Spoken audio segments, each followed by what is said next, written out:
We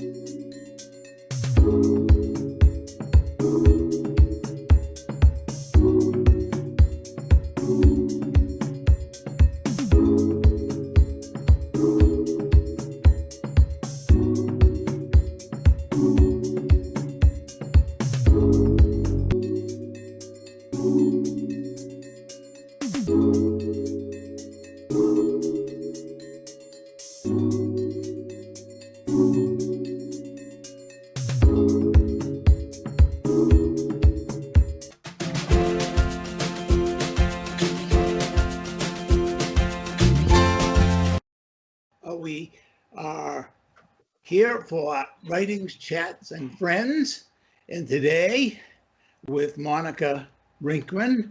I am Ken Ween, and our guest today is John B. Rosenman, author and friend.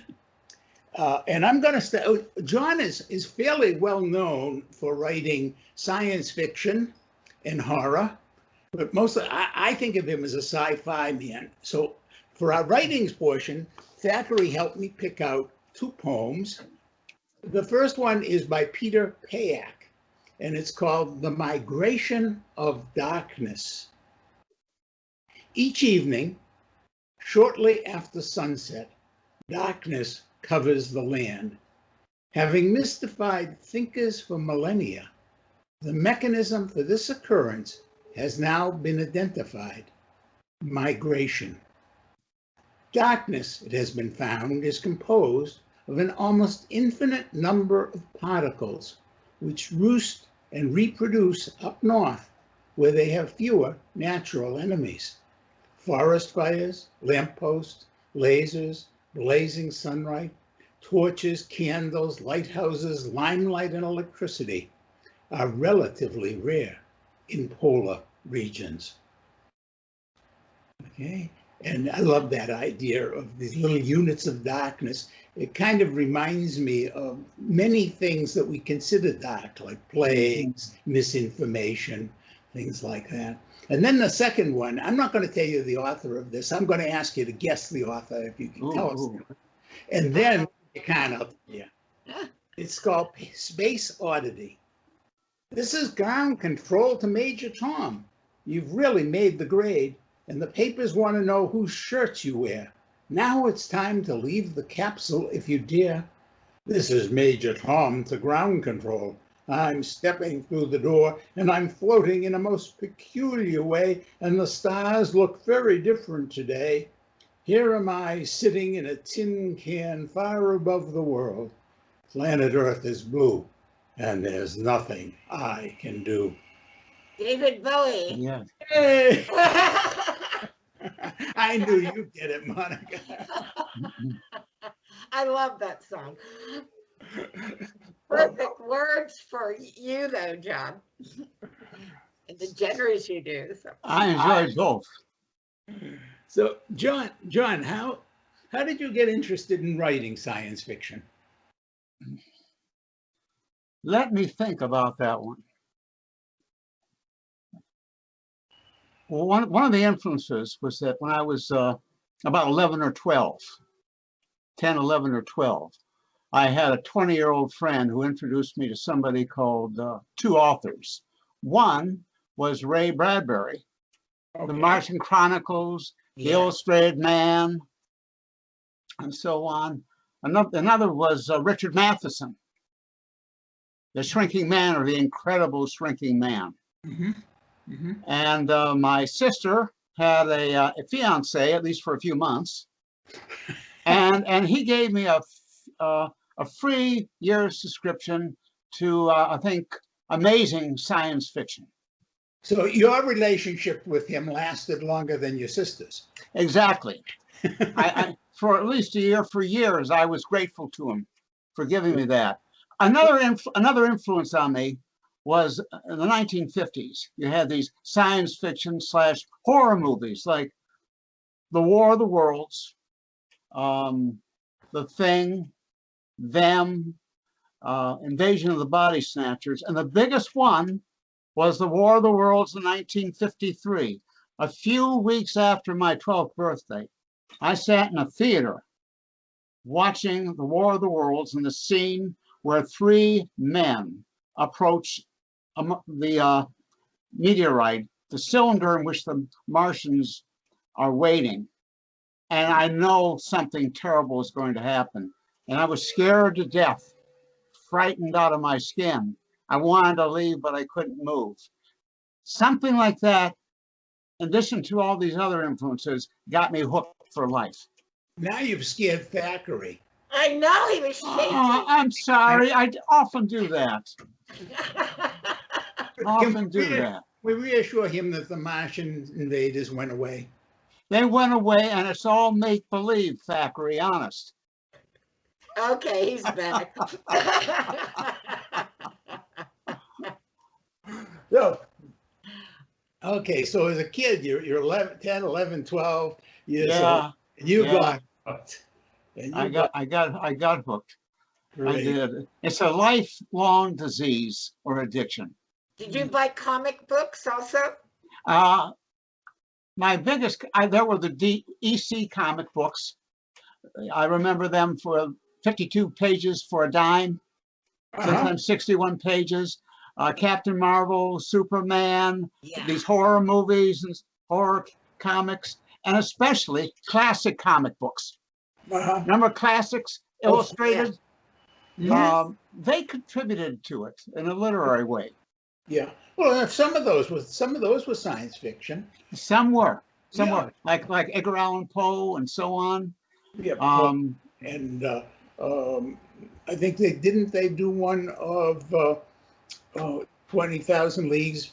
Yes. And Jules Verne, right? They did some Verne, yeah. But yeah.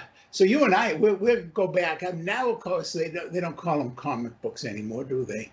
What do they call them? Graphic novels. Graphic novels, yes. That's one of the terms. Yeah. Have you ever thought of writing a graphic novel? Not too much, to be honest with you. Although as a little kid, 8 or 9, I would draw cartoon panels in my bedroom, but it never went anywhere. I've never thought really of writing plays for some reason. I don't think my creativity and talents, such as they are, move in that direction. Concentrate on what you do well. I'd love to draw, do a graphic novel, but unfortunately, as soon as I try and draw anything, as Thackeray will attest, everything I draw turns out to be the same muddied mess. Really? Yeah, I'm married to an artist, but it doesn't rub off? Hasn't rubbed off? Not at all. No. She helps me. She'll read my writing and is very helpful. But unfortunately, I have zero eye. But I am known, and I'll tell you, I'm rather well known as a science fiction phenomena in India. Really? Yes, because you're big in India. Because, well, as a science fiction phenomenon, because when I was there as all American tourists, I took many, many photographs. And in all the photographs I took, the hundreds of photographs, there is not one head.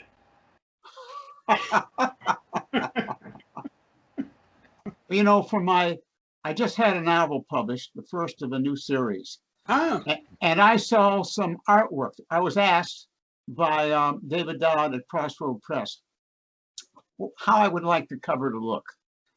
And I went on the internet, rummaged around, found some illustrations, and I sent them to him. And you want to see the result? Sure do. Yeah, I would love to. Okay, are you ready? This is for ready. a little drum roll, please. Thackeray. This is what I came up with. Can you see that clearly? Lift it up a little higher, and yeah. So yeah. Yeah. All right. That's your artwork? What? That's not my artwork. I saw artwork I liked. It was kind of put together, expanded. It's a bit of inspiration there, and I came up with this for the cover of DreamFarer. Very nice. So that's about the extent of my artistic accomplishments. Thackery wants to know a little bit about what DreamFarer is. You know, what's the book about? I'm so glad you asked. I didn't ask it. I wouldn't ask. Well, Thackery, you're all. The novel stemmed from a word that popped into my head maybe 20 years ago, DreamFarer. And, you know, we have seafarer, we have wayfarer. Mhm. What about DreamFarer, somebody who goes places, has adventures in his dreams? Well, we all do it all the time. Mhm. But I extrapolated from that and came up with a futuristic society 150 years in the future, in which at the age of 32, you can have yourself interfaced with a machine, colloquially called dream boxes. You tell them the dreams you'd like to have, maybe half a dozen. They expand that and they put you to sleep at the age of 32. And you have the most wonderful, fulfilling, exciting dreams possible. Now, if I can ask you a question, may I? Well, here I go. Or Thackeray, too. Okay. If you could imagine the best dreams you've ever had. Okay, Monica? Okay. All right. The most exciting, fulfilling dreams you ever had. Are you with me in that? Have you got a Yes. fix on it? What if those dreams like that, would be your entire experience for the rest of your life? You'd never be disappointed or jaded or frustrated again. No tragedy would ever befall you. Would you rather live your life that way, or would you like to be awake and delve off in painful reality? Which choice would you make? Well, Thackeray wants to answer first. Okay, Thack. As a sloth, he sleeps all the time anyway. True. Maybe not the best. But he says, despite that, he would not want to limit himself to the dreams that he's already had. For example, last week he had never heard of beignets. And now he's heard of beignets. So now his dream is to go to New Orleans and eat beignets and drink coffee and enjoy the quarter there.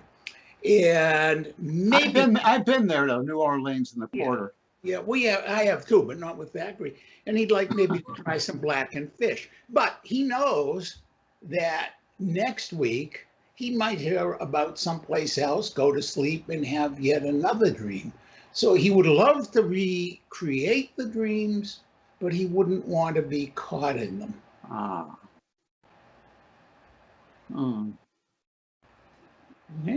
Okay. That's his answer. I mean, what does a sloth know? And what's yours? Well, That's that's the central question of the novel, and it also and the hero is a fellow who wakes up. He wakes up after 7 years. He's a waker, and he can never go back to paradise. He can never return there. And there's a nationwide, worldwide resistance to overcome these dream centers. And in the meantime, America, Russia, the Caliphate, China have exported their hostilities to the solar system, where they compete for space. So they've I guess you could say, taken their war to the stars. And that's the overall situation of the novel. Once they wake up, they can't go back to the dreams? No, maybe a few can, but they're stuck. Okay. Well, but can they have new dreams? They can have new dreams, but they pale in comparison. They can have ordinary dreams such as we have.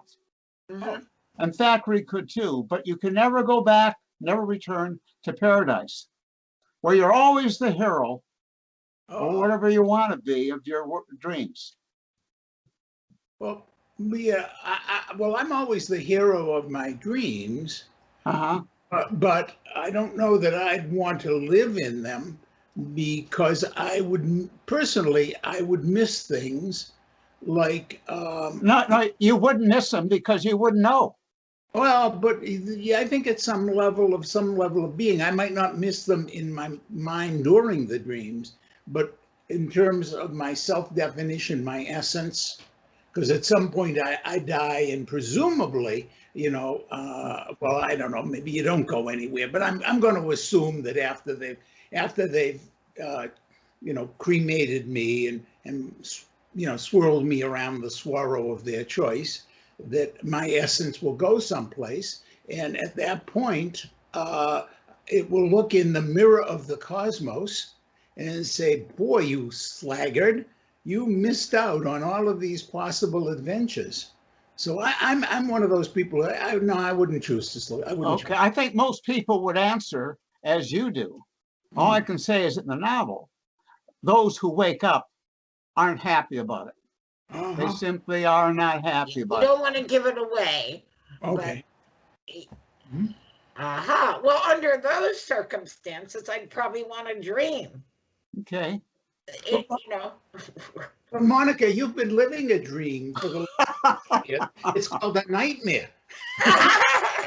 Fires and all kinds of problems. Yeah. Do any of the people have nightmares? No, they get to choose their dreams. They do. Yeah. Like the hero, for example, he wants to be a secret agent and a Western hero, a gunslinger in the Old West, and romantic things like that. And he loves it when he's dreaming them. But when he wakes up, well, how do you feel when you've had the most wonderful dream you've ever had? This is a universal experience. And you're not happy when you wake up. No. Do you want the honest answer to that? When I wake up, no matter how good the dream is, I want to piss.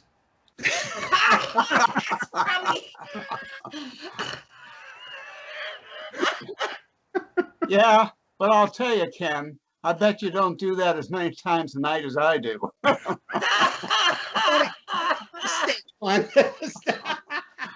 I mean, we're both the same age, so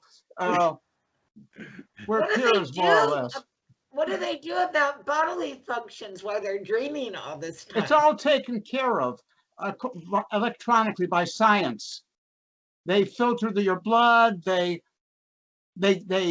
revitalize your organs. They keep you alive to 110.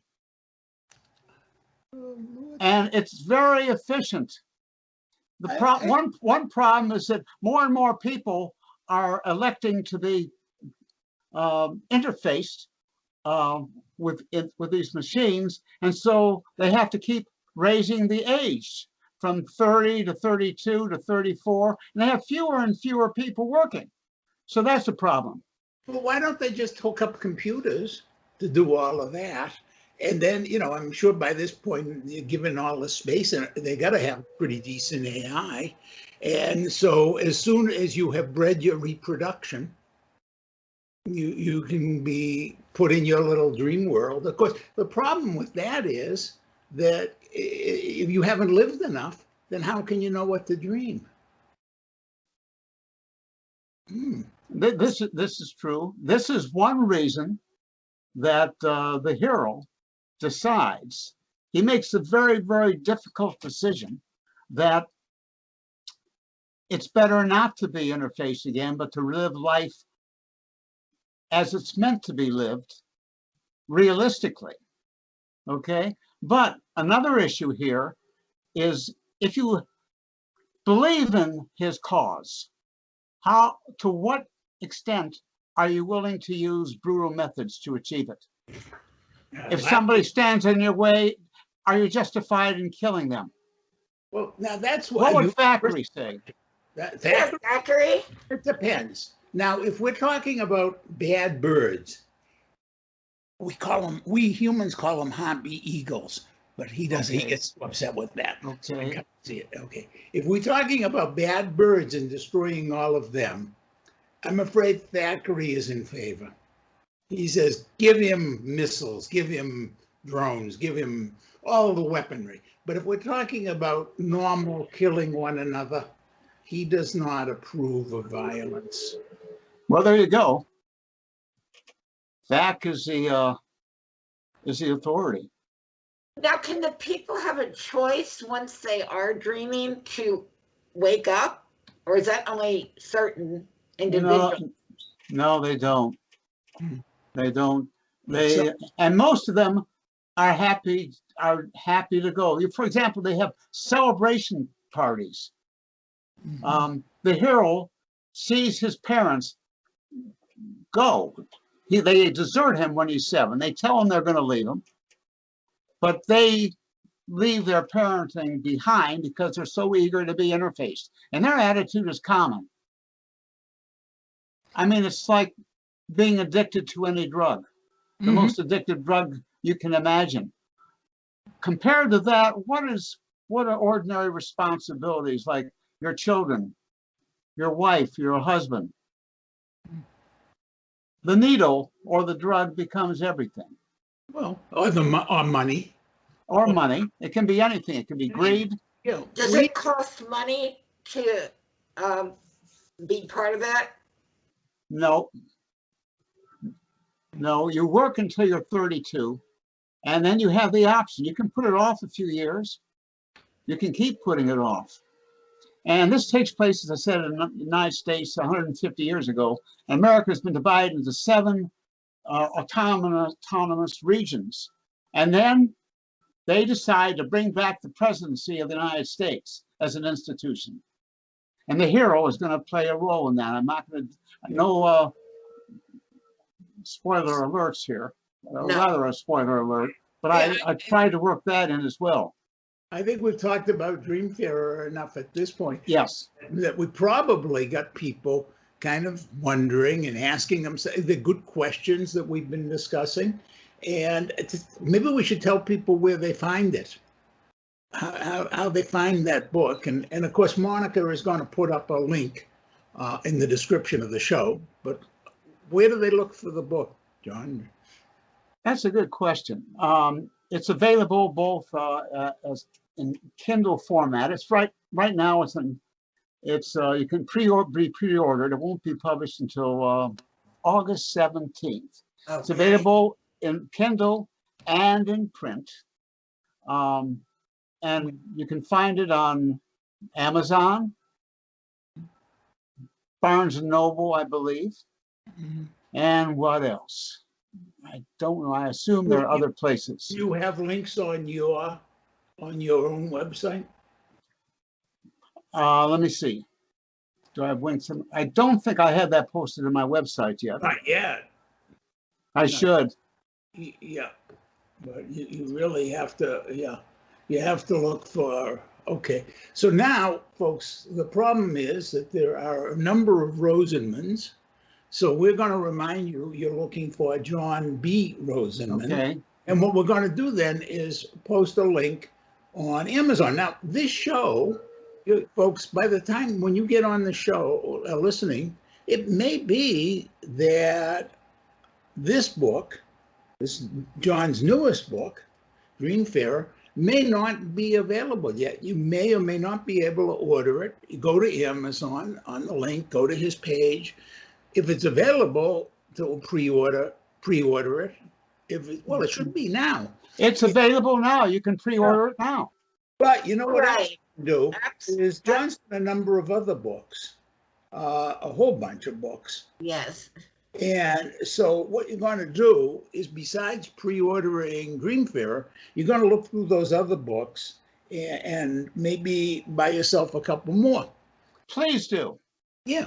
There you go. And write me and let me know how you feel about them. You can email me at jroseman, leave out the N, jroseman @cox.net. Okay. And let me know what you feel. What your opinion is. Reviews. Yeah, Reviews are appreciated. Yes. Always appreciated. I'm going to tell you, John has many, many, many novels to choose from, so you're not going to be disappointed if this is the genre you love. Always exciting, always a different take. And this interests me, though. I can't wait to read the book when it comes out. Please do. And yeah, and who knows? It might get you thinking about what your personal dreams are, folks. And what dreams would you? That's a good question. What dreams would you personally want to keep going over? You're picking a limited number, and what would be the dreams that you most would Excellent. want? So, Monica, what dreams, if you were going, if let's say it's not a permanent state, but Okay. let's make it a little bit more pleasant, unpleasant but pleasant. You're going to go have, unfortunately, some kind of surgery, and the doc is going to the anesthesiologist is going to say, count backward from 100 and 99, and you're asleep. And now, instead of just leaving you there, he hooks the electrodes. Puts an electrode here, an electrode there, a couple more around, and voila, you're in some of your favorite dreams, and they will keep playing those dreams until it's time for them to wake you up. So there's none of this question of the philosophy of staying asleep or not. What would be the dreams, Monica, you personally would want? Ooh, there's three. One of them would be, I used to have a wonderful singing voice. It was outstanding. And I don't anymore, but I dream about it, me performing in front of people, because it's the best feeling. You get the immediate reaction from people that you brought them some joy. I would love that one, that I would be performing. Second one is when my study cat came to me. Your study cat? Yeah, I had a cat named Stubby who was lost during the fires. Okay. And he actually came to me in a dream. I felt him. I felt his fur. His purrs I could feel. I thought it was real, but it wasn't. The alarm went off and I woke up. And the other one would probably be when my mom visited me through a dream. Oh. I would definitely love that one. Okay.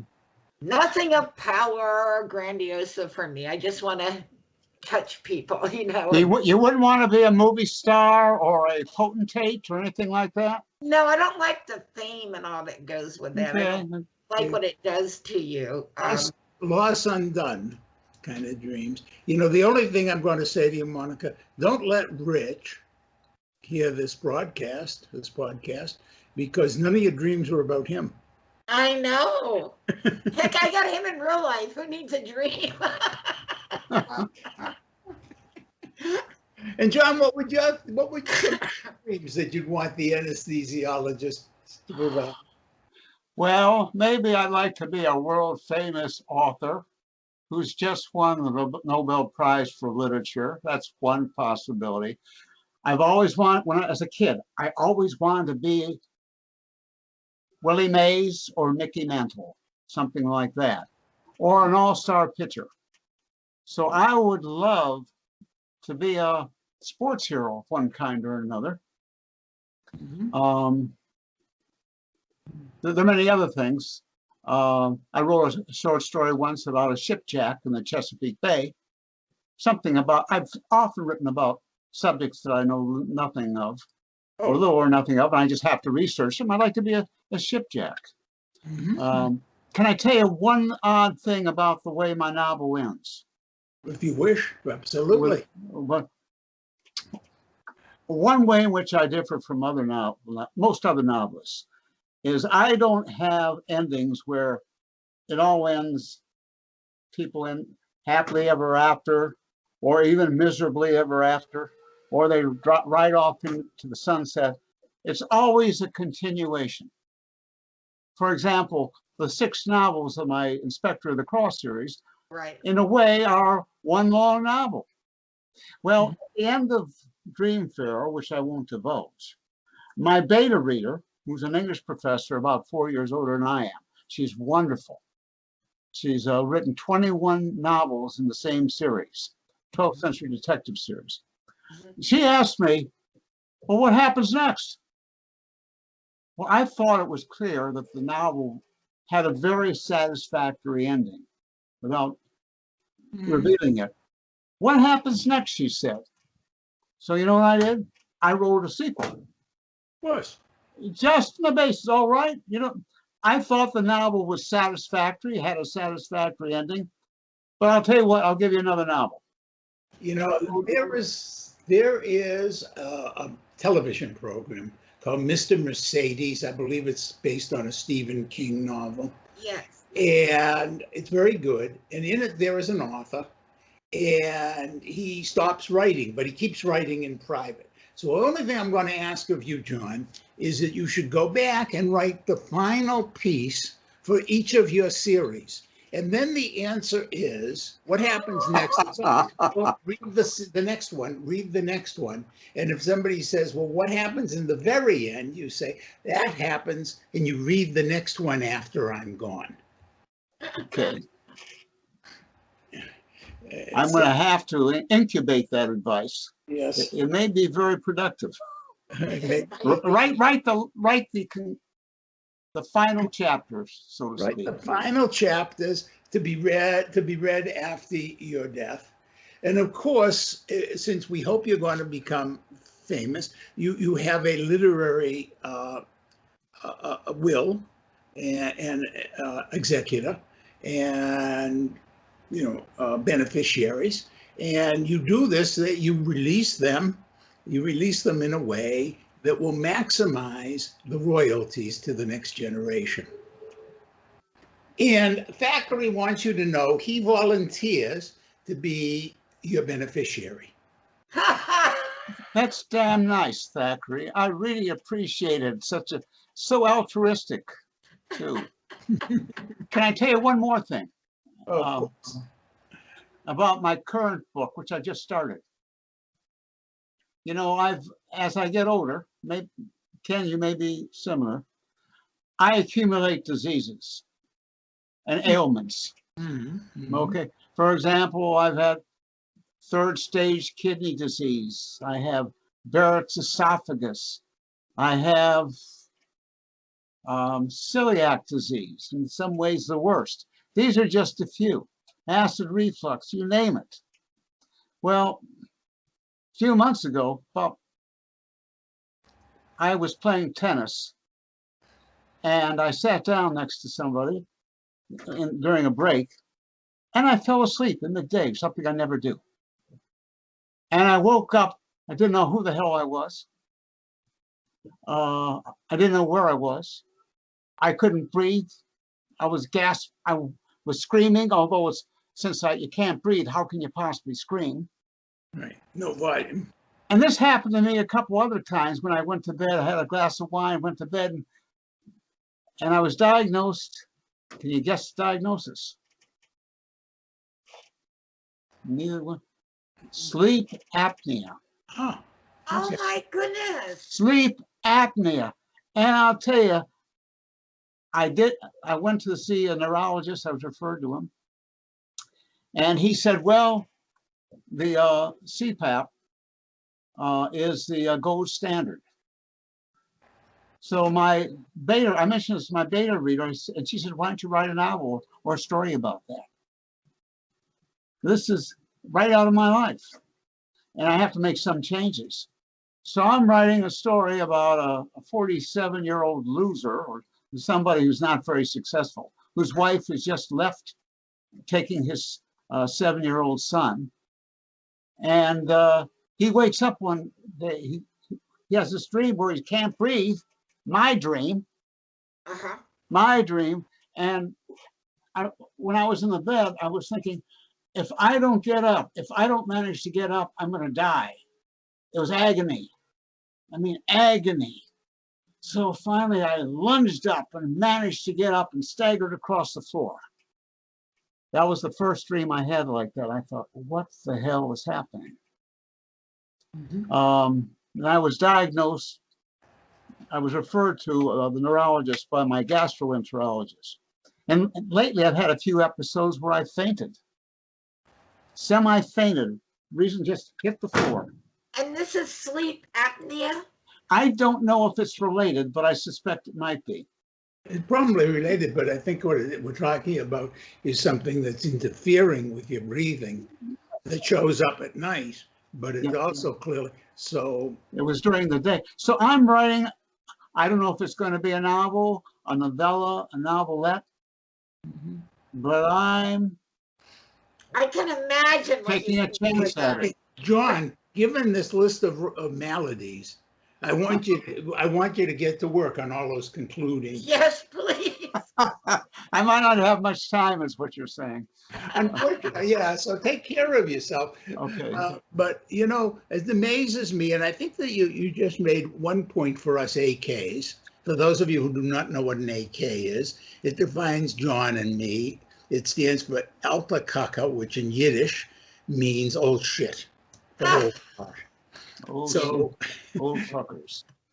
So anyway, if you know, we may be getting all of these things. Although, John, I tell you, if it's a competition of who gets the most diseases and most diagnoses, I have to tell you, you're way the hell ahead of me. I don't have many diagnoses, but God bless you. Yeah, but if we're gonna talk about, I hope it stays that way.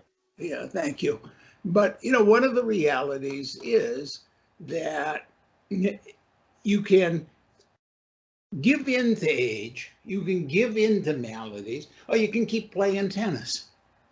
And I think the thing, you know, that got maybe passed by here is this is a guy, you know, he's an AK and he's out there on the tennis court. Okay.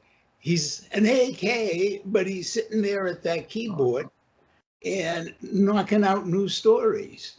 You're living your life, and that's how it should be.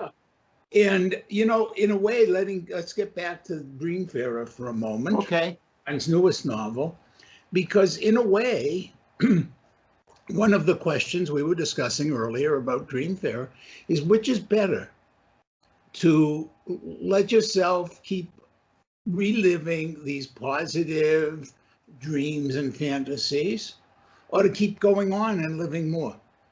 And you know, I think that's a question about aging too, isn't it?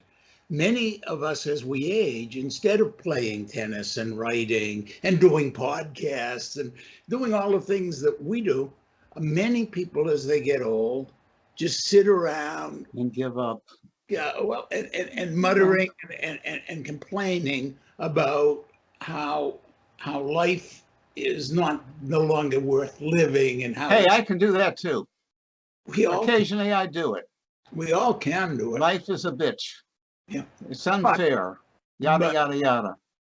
Yeah, but it's still to be lived. And so one of the things, folks, one of the reasons that John Rosenman is not just a writer, but a friend, is because he's one of those people who goes on living. And in that, I hope everybody will take a lesson from him. John, thank you so much for joining. Thank you, Ken and Monica. I loved it. Yeah, and we're going to have one of your trailers up so people get a sense. Okay. Please do. Please do. All right, John, thank you so much. Keep in touch and get back to writing. I will do that. All these ideas. In the meantime, what'd you say? I said I'm playing tennis. I'm playing tennis. Of course. Okay, folks, here you go. Bye-bye, John. Until next time. Au revoir.